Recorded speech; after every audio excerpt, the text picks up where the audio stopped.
people don't realize half the cars in the United States are imported through a port or through a train or a truck. Half.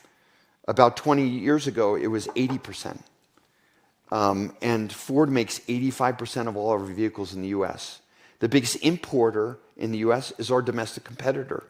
When they went bankrupt, they fired more than 20,000 people in the U.S. We hired 15,000 since 2007. Now we have the most UAW workers. So yes, we are an outsized company. And Wall Street criticized us for building so much in the U.S. They said, you make more money, you make $1 billion more if you built more plants in Mexico. But we didn't really think that was the right thing for our country. And now we're in a better position than the others because we don't import, and we're also the #1 exporter. But you think you can compete on the affordability field against BYD in China? The key is innovation. To your point, we did our homework on BYD. They're the global leader in EV volume, and we found a lot of opportunities. Let's say it like that. I'll give you one example.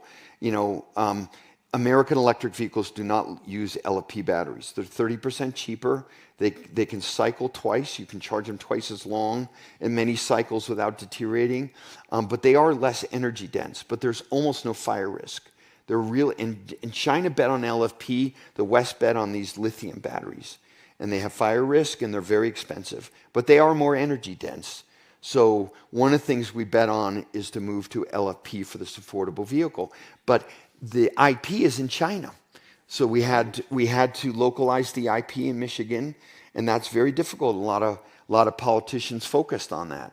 But we think that's the best thing for America. So if you do LFP batteries, sorry to get so geeky on this, think of what Elon Musk is doing. Yes. It's not just for cars. You might use it. Yes. Go ahead. Yeah, I would say you're absolutely right because we have a lot of renewable energy now in our country, wind and solar.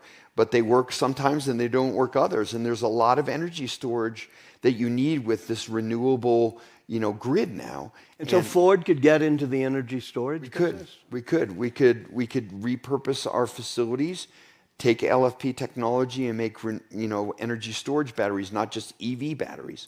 And that's actually what Ford does. In COVID, we were one of the largest PPE producers. No one asked the engineers at Ford to do that.